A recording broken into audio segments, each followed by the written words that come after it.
معذرت کے ساتھ کہنا چاہوں گا کہ ہمارے ملک میں آج سب سے زیادہ لڑائی جھگڑے فسادات جس بات پر ہو رہے ہیں وہ یہ ہے کہ اس نے میرے ساتھ حق تلفی والا معاملہ کیا، یہ میری جگہ تھی، اس نے اس پر قبضہ کر لیا۔ آج آپ کچہری میں چلے جائیں تقریباً 75% آپ کو کیس وہی ملیں گے جو صرف یہی کہتے ہوئے نظر آئیں گے فلاں نے میرے ساتھ حق تلفی والا معاملہ کیا، اور یہی ایک چیز ہمارے معاشرے کو لے ڈوبتی چلی جا رہی ہے۔ کہنے کو تو یہ بہت چھوٹی سی بات ہے لیکن اس کا رزلٹ بہت بڑا ہوتا چلا جا رہا ہے۔ وہ ایک بار کی بات ہے نا کہ ایک دریا کے کنارے ایک آدمی بیٹھ کر مچھلی پکڑ رہا تھا۔ اس نے مچھلی کو پکڑا، پانی سے باہر نکالا تو ایک اوپر سے آدمی آیا، اس نے اس سے مچھلی چھیننے کی کوشش کی۔ مچھلی چھیننے کے دوران اس مچھلی نے اس چھیننے والے آدمی کے انگوٹھے پر کاٹ لیا، لیکن اس کے باوجود اس نے مچھلی چھینی اور گھر گیا، اس کو پکایا کھایا۔ کچھ دنوں کے بعد وہ انگوٹھے پر زخم ہونا شروع ہو گیا۔ وہ بہت پریشان ہوا، اٹھا ڈاکٹر کے پاس گیا، ڈاکٹر کو دکھایا کہ ڈاکٹر صاحب میرا انگوٹھا خراب ہو رہا ہے، اس کو دیکھیں۔ خیر ڈاکٹر نے دیکھا، ڈاکٹر نے کہا آپ کا یہ انگوٹھا کاٹنا پڑے گا، نہیں تو یہ زخم ہاتھ پر جانا شروع ہو جائے گا، ہاتھ بھی خراب ہونا شروع ہو جائے گا۔ اس نے کہا ڈاکٹر صاحب آپ کاٹ دیں۔ اس نے انگوٹھا کاٹ دیا،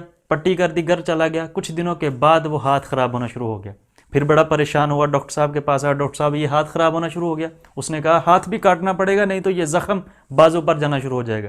ہاتھ بھی کٹ گیا، پھر گھر چلا گیا۔ کچھ دنوں کے بعد پھر واپس آیا، پھر ڈاکٹر صاحب کو آ کر کہا کہ ڈاکٹر صاحب میری یہ بازو بھی خراب ہو رہی ہے، یہ زخم اب بازو کی طرف جا رہا ہے۔ ڈاکٹر نے کہا بازو کاٹنا پڑے گا۔ اس نے کہا کاٹ دو۔ بازو کٹ گیا، پھر گھر چلا گیا۔ کچھ دنوں کے بعد پھر واپس آیا، آ کر کہنے لگا ڈاکٹر صاحب زخم آگے جا رہا ہے۔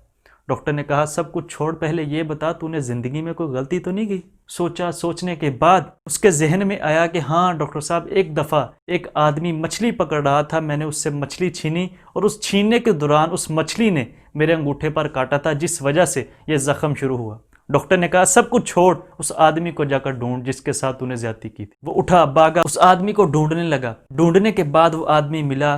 اس نے اس سے سوال کیا کہ تو نے ایسا کیا کیا کہ میرا بازو میرے جسم سے الگ ہو گیا، ہاتھ کٹ گیا، بازو کٹ گیا، انگوٹھا کٹ گیا؟ اس نے کہا کیا تو میں نے کچھ نہیں تھا، جب تو مچھلی چھین کر مجھ سے جانے لگا تو میں نے صرف آسمان کی طرف دیکھا اور میرے دل میں ایک خیال آیا تھا کہ اللہ محنت کوئی اور کرے اور پھل کوئی اور کھائے۔ اس نے کہا تیری اسی بات کی وجہ سے میرا انگوٹھا میرے جسم سے علیحدہ ہو گیا، میرا ہاتھ میرے جسم سے الگ ہو گیا، میرا بازو میرے جسم سے الگ ہو گیا، میں تجھ سے معافی مانگتا ہوں، مجھے معاف کر دے۔ سننے کو تو یہ بہت ہی چھوٹی سی بات لگتی ہے لیکن اس کا رزلٹ بہت بڑا ہے۔ ہم یہ تو مانتے ہیں کہ ہمیں اس رب نے پیدا کیا ہے، لیکن جب کسی کے ساتھ حق تلفی والا معاملہ کرتے ہیں تب ہم یہ بات بھول جاتے ہیں کہ جس نے پیدا کیا ہے وہ ہمیں دیکھ رہا ہے، جس نے مجھے پیدا کیا ہے اسی نے ہی اسے پیدا کیا ہے۔ اگر وہ مجھ سے محبت کرتا ہے، مجھ سے پیار کرتا ہے تو جو سامنے جس کے ساتھ میں حق تلفی والا معاملہ کر رہا ہوں تو اس کے ساتھ کتنا پیار کرتا ہوگا۔ یہ ایک چیز ہمارے معاشرے کو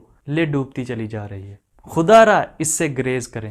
آج میرا یہی میسیج تھا آپ لوگوں کے لیے کہ اس چیز سے ہمیشہ بچیں، جس کا حق ہے اس کو دیں، اپنے دل کو بڑا کیجئے، کیونکہ رب تعالیٰ کی ذات خود فرماتی ہے کہ تو میرے بندوں کے لیے اپنے دل کو بڑا کر لے، میں تیرے اوپر رحمت کے دروازے کھول دوں۔